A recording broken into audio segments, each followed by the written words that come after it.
Hello friends, today we will do magnetism and we will study few important terms in this topic like intensity of magnetization, magnetic intensity, susceptibility, permeability, and we will find the relation between these terms.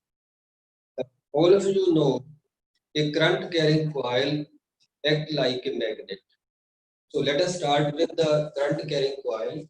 If you are given a coil having some current, say the current is anti-clockwise, then this coil acts like a complete magnet. It has magnetic moment which is given by the right hand and the magnetic moment there will be in the upward direction. Now similarly in an atom, electrons moving in the orbits behave like a current carrying coil. They behave like a current loop. So therefore, when the electron revolve in the orbit, this is our electron. When they revolve, this is the velocity of the electron, then the current is flowing in this way. So electron is revolving this way, the current will be opposite because current is taken in the direction of the positive charge. So due to the current produced, this electron has some dipole moment. So there is some dipole moment. It is because of the orbital motion.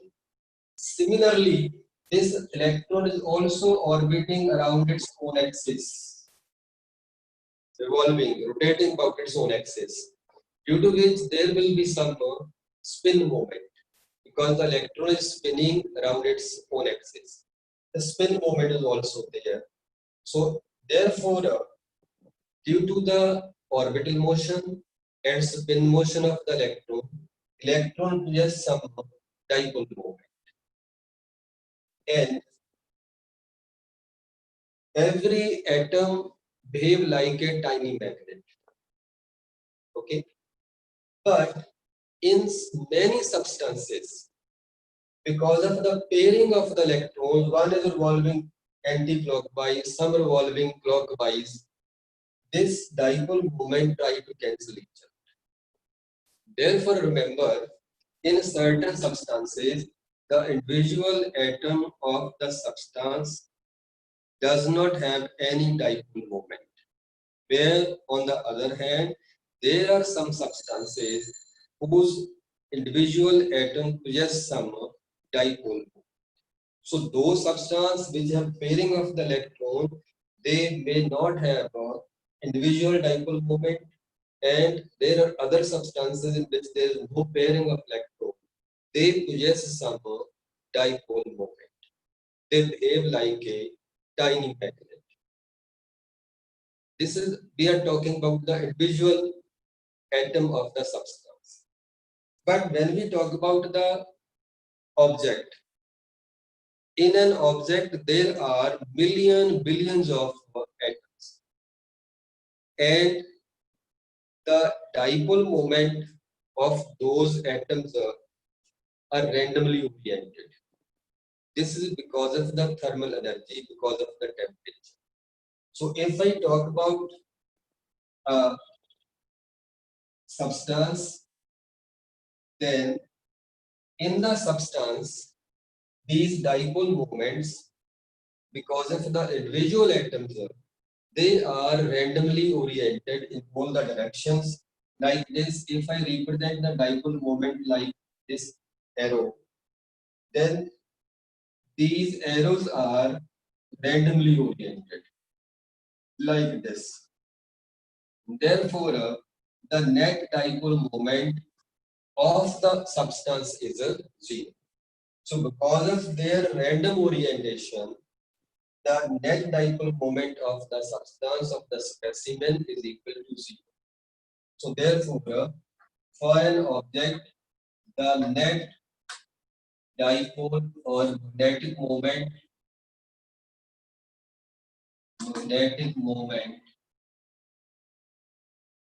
is equal to zero. This is because of their random orientation, because they have some thermal energy due to the temperature. And here we will study what will happen if we place this object in the magnetic field. So let us place this object in the magnetic field. Then what will happen to these tiny dipole moments now? Let us say this object is placed in the magnetic field. This is the external magnetic field. We have applied magnetic field from the outside. When I place this specimen in the magnetic field, then because of the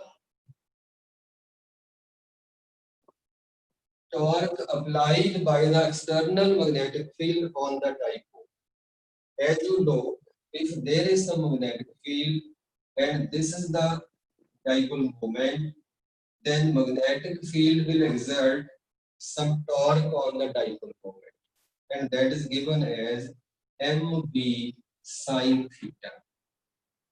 So same torque will also act on these tiny dipole moments when you place this object in the magnetic field. So this magnetic field will try to orient these tiny dipole moments in the direction of the magnetic field. So depending upon the strength of the external magnetic field, some of these dipole moment will orient in the direction of the magnetic.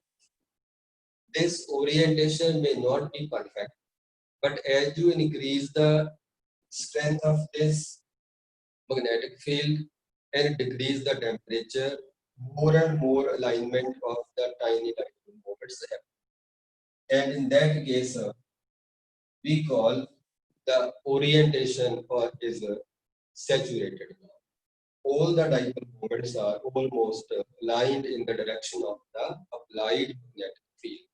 So in that case, when they orient themselves in the direction of the applied magnetic field, then this specimen, this object possesses a net magnetic dipole moment. So here it was randomly oriented, then it was not placed in the external magnetic field.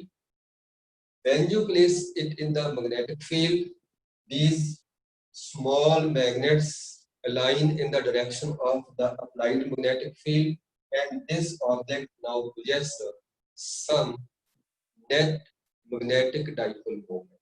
So therefore, I can represent this dipole moment by capital M. So this is the net magnetic dipole moment of this specimen of this object when you place it in the external magnetic field. Now, here we will define a quantity which is called intensity of magnetization. Most of the students generally say this topic is very confusing, but you will see this topic is very interesting and very simple. Now we are going to define the first term, intensity of magnetization. So what is the intensity of magnetization? Intensity of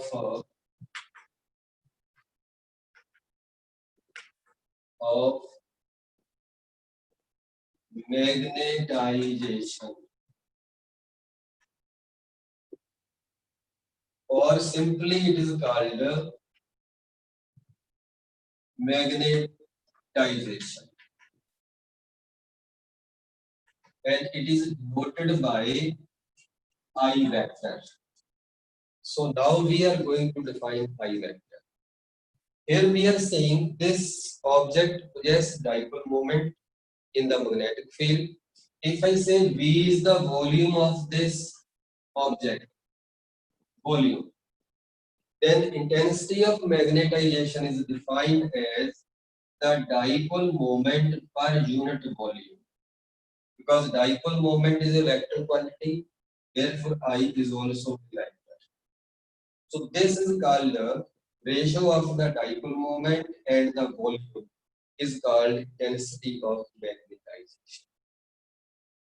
dipole moment per unit volume. What are its units? Very simple. The dipole moment has unit ampere meter square. Very important unit. And the volume is meter cube. When I divide these two units, then I will have ampere meter square by meter cube. Then the unit will be ampere per meter. So unit of intensity of magnetization is ampere per meter. If I take an example of permanent magnet or bar magnet, let us say we are given this bar magnet. A special case, this is the bar magnet, and say 2L is its length, and A is the area of cross section. The face area of this face is a capital B. If this is north and south, then there will be magnetic dipole moment M. If I say M is the pole strength, small m is a pole strength of the magnet, then the dipole moment will be equal to pole strength multiplied by the length of the dipole. And it is a vector quantity, you know very well. I can put vector here. Now for this, what will be the intensity of magnetization? For this bar magnet, it will be again m by b, where m is equal to small m into 12 divided by the volume. Volume is the area of the face multiplied by the length. So now this is area into 2L. So this 2L is cancelled. I have now equal to pole strength per unit face area. So in the case of a bar magnet, I can define the intensity of magnetization as pole strength per unit area. And the unit is again same, ampere per meter. So this is for the bar magnet. This is in general term. Therefore, intensity of magnetization, very simple. It is because of the dipole moment when you place a material in the external magnetic field, and the tiny magnets get aligned in the direction of the magnetic field, due to which the specimen gets some dipole moment. And that dipole moment per unit volume is called intensity of magnetization. Let us do a numerical. This intensity of magnetization depends upon many factors. For example, the intensity of magnetization depends upon number one, nature of the material. What kind of material you have, as you already know. Maybe diamagnetic, paramagnetic, or ferromagnetic. And it depends upon the temperature. This also depends upon the temperature. So material and the temperature, they depend upon it. Let us do the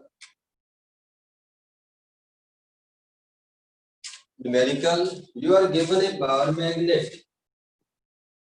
So we are given a bar magnet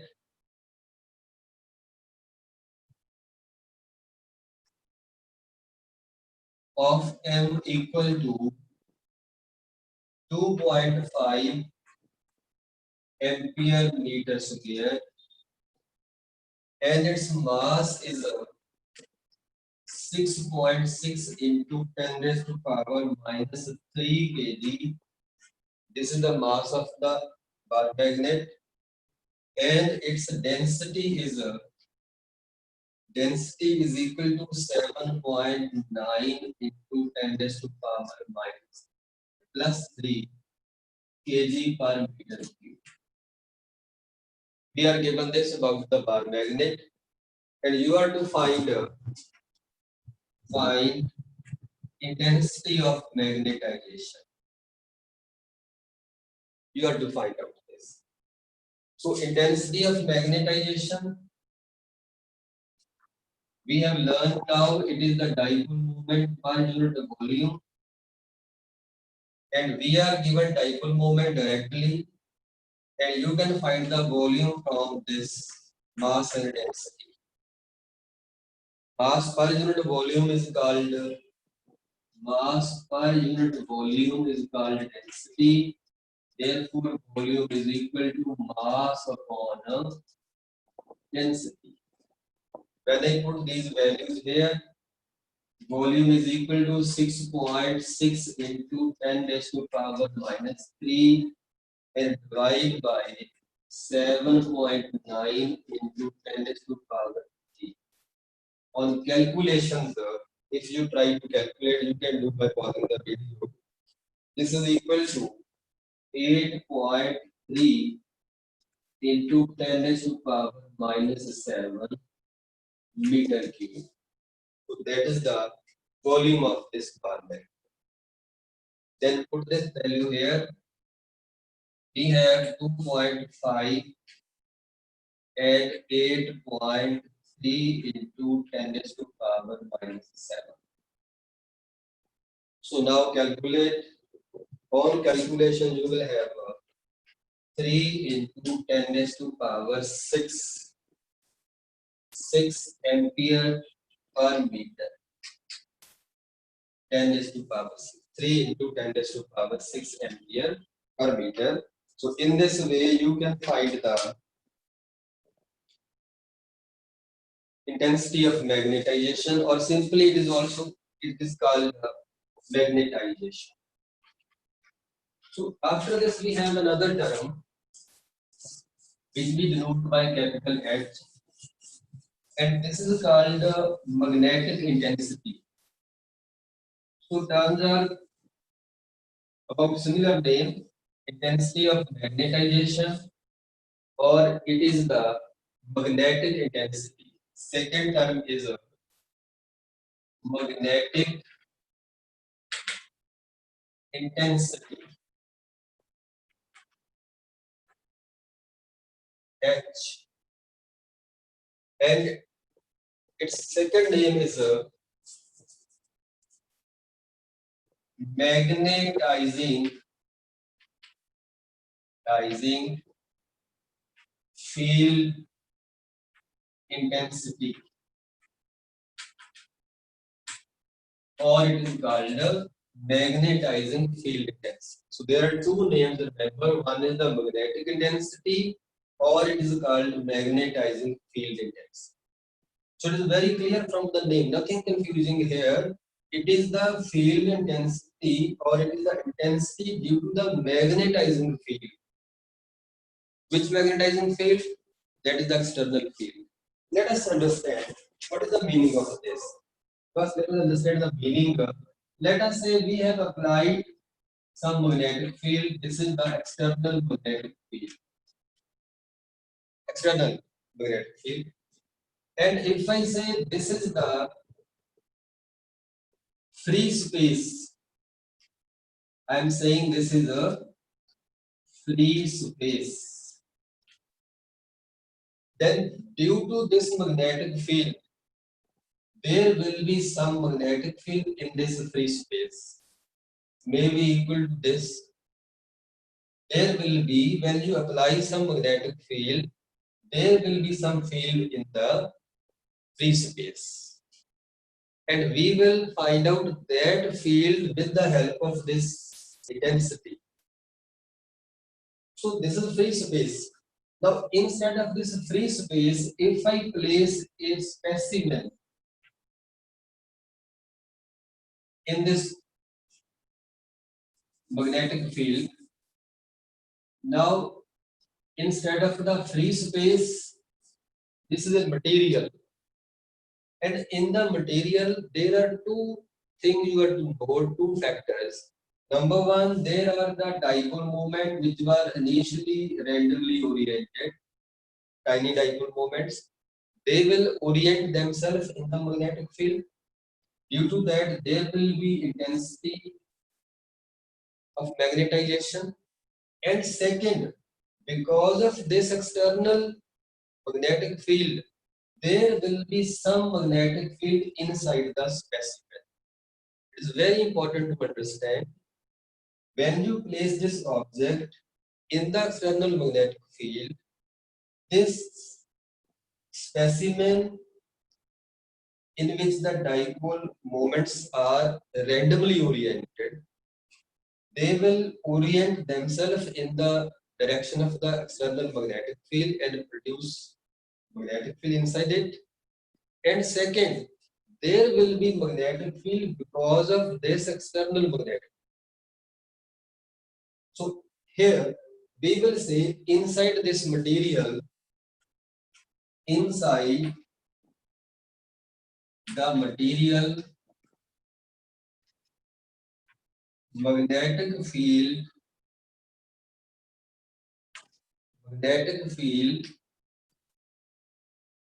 is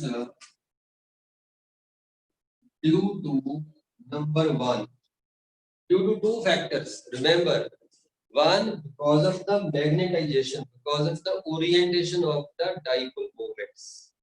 So that is due to orientation or intensity of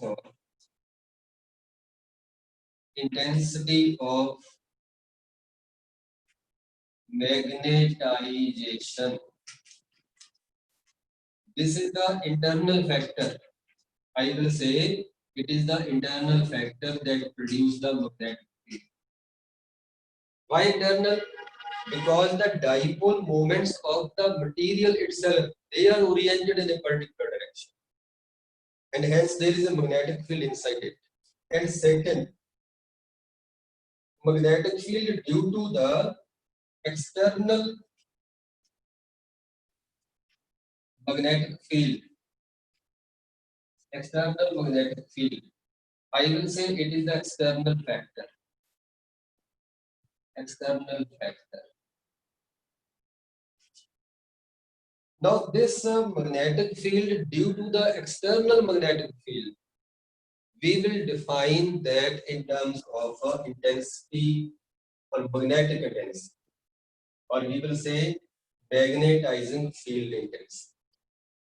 So again, listen, there is a magnetic field in the specimen because of the two factors. One is the internal, that is the magnetization, and second because of the applied magnetic. And the magnetic field, due to the applied magnetic field, we will define it in terms of magnetic intensity, H. Right? So what is magnetic intensity now? It's very simple.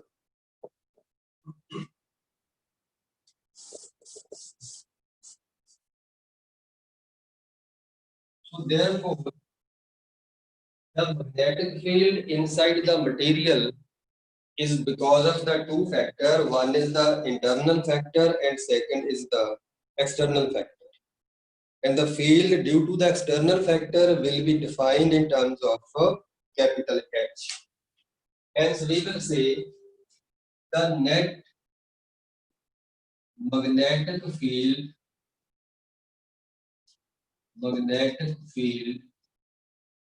inside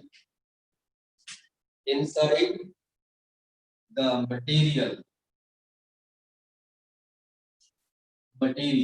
I will say inside, is proportional to number one due to the internal factor, magnetization, tiny dipole moment get oriented in particular direction, plus due to the external H. So therefore, the magnetic field inside the specimen is equal to mu naught I plus H, where mu naught is a permeability of free space. You already know. Mu naught is the permeability of a free space whose value is a 4 pi into 10 raised to power minus 7. I and H have the same unit. The unit of H,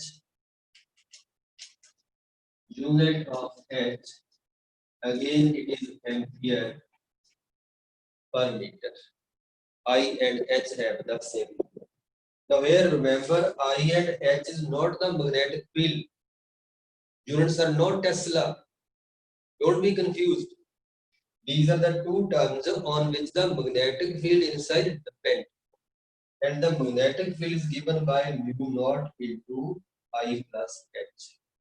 This is the intensity because of the internal factor, magnetization, and this is the intensity because of the external factor, that is the applied magnetic field. So therefore, the magnetic field inside is equal to mu naught I plus H.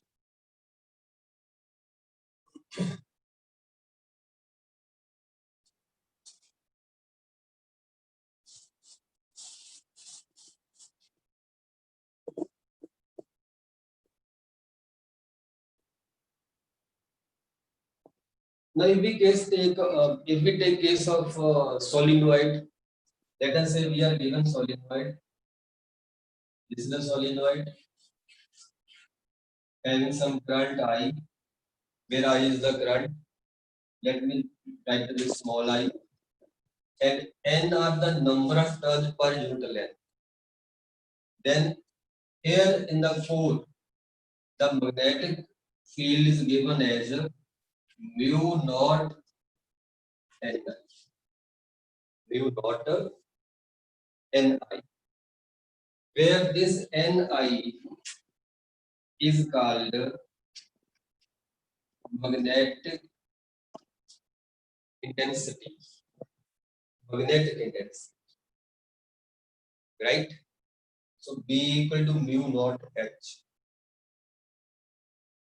for free space. And again, listen, if I place some rod here, iron rod,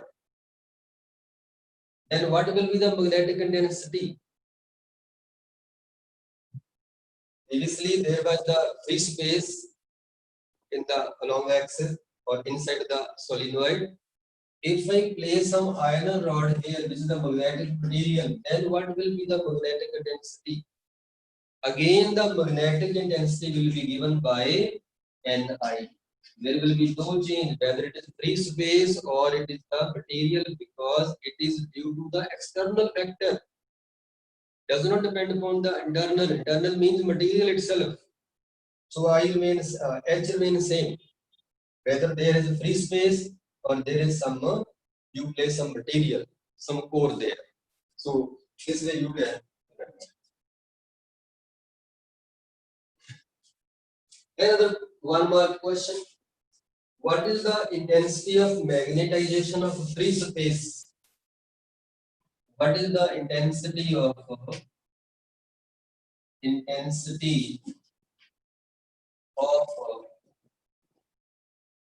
free space? It is equal to 0. Why? Because there is no material that will be magnetized. There are no atoms, no tiny dipole moments that will align themselves in the direction of the magnetic field. Therefore, for free space, I is equal to 0, and the magnetic field is given as mu naught H. This is inside free space, mu naught H. Now the question is how I and H are related. The question is how I and H are related. How they are related. relation between I and H. It is found if you apply strong magnetic field to a material, there will be strong magnetic intensity as well as strong intensity of magnetization. Stronger the material field you apply, more and more the tiny dipole moment get oriented. So I will increase as you increase the external magnetic field. Similarly, H will also increase. So they both are, when you apply the external strong magnetic field, H increases. As a result, I increases. Therefore, it is found that I is proportional to H. I is proportional to H. And I is equal to a constant. This is called chi, CHI, and H. This constant is called susceptibility. Susceptibility. SUSCP, susceptibility of the. So I is equal to chi into H. I and H have the same units. Therefore, this susceptibility has no units. No unit. It has no unit. Right? And this susceptibility depend upon nature of the material and the temperature. For example, for diamagnetic substances, susceptibility is slightly less than 1, and for paramagnetic, slightly more than 1. For ferromagnetic, highly greater than 1. So this susceptibility depends on the nature of the materials. So I proportional to a constant into H. So this is the relation between I and H. If I apply this relation to our previous equation, for example, B inside is equal to mu naught I plus H. Then instead of I, if I put its value chi H, then magnetic field inside is equal to chi H plus H, and I will take H common. So now I have a magnetic field inside. The magnetic field inside is equal to mu naught into 1 plus chi H. And here I want to remind you that for free space, very interesting, you must remember, for free space, B inside as I is equal to 0, this is equal to mu naught H. This is for free space, and this is for material, because for a material I is not 0. This is for a medium other than free space. This is for free space. If I compare these two, then here it is the permeability of the free space. Then this term must be representing permeability of the medium.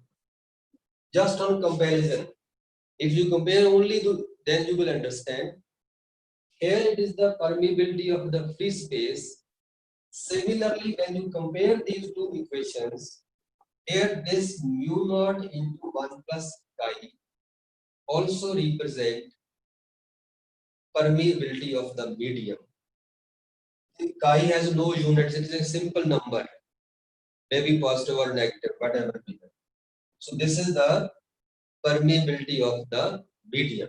So I will write it as let mu naught into 1 plus chi is equal to mu. Permeability of the medium. Therefore, the above equation become B inside equal to mu into H, where what is mu? Mu naught 1 plus chi. So this is a new equation. Also remember this one. This is for the medium other than free space. This is for the free space. And here I have mu equal to mu naught 1 plus chi. If I bring this mu naught on the other side, so you will get mu by mu naught equal to 1 plus chi. And what is this? It is called relative permeability. Relative permeability of medium. Relative permeability of medium with respect to vacuum or free space. So this is another important equation. So therefore, mu r equal to 1 plus chi. There are so many equations, and they depend only on two factors, one I and second H. So these two factors are very important. All other equations you can derive from these. So mu equal to mu naught 1 plus chi, and mu r is equal to 1 plus chi. And other equation I can write here.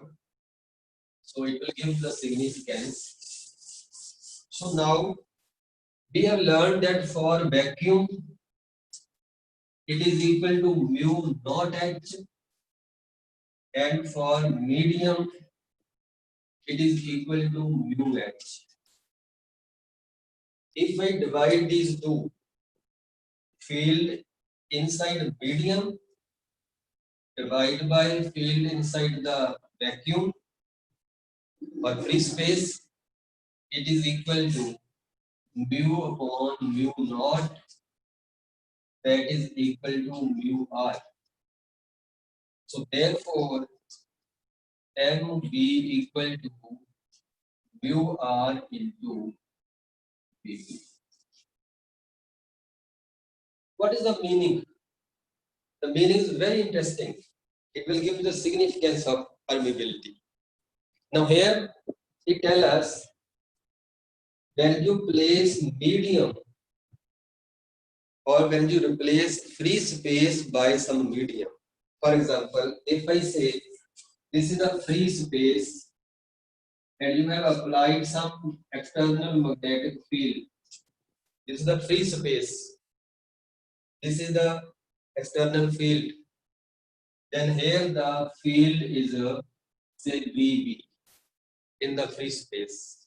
Magnetic field is VB. Then if I replace this vacuum with some material, then the field become mu r times the previous when there was vacuum. So when you replace the free space with the medium, then the magnetic field in that space become mu r times. Very interesting. So when you replace the vacuum free space with medium, then the magnetic field in that region, in that space become mu r times the previous magnetic field that was in the free space. What is mu r? It is the relative permeability of the medium that you have placed. So this gives us the significance. So in this way, these are some important terms, relation between permeability, and hopefully you have enjoyed this topic.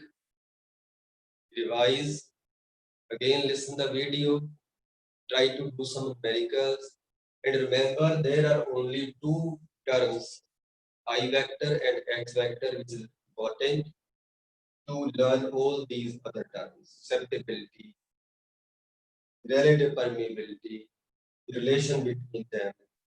So this is all about the today's topic. Thank you very much.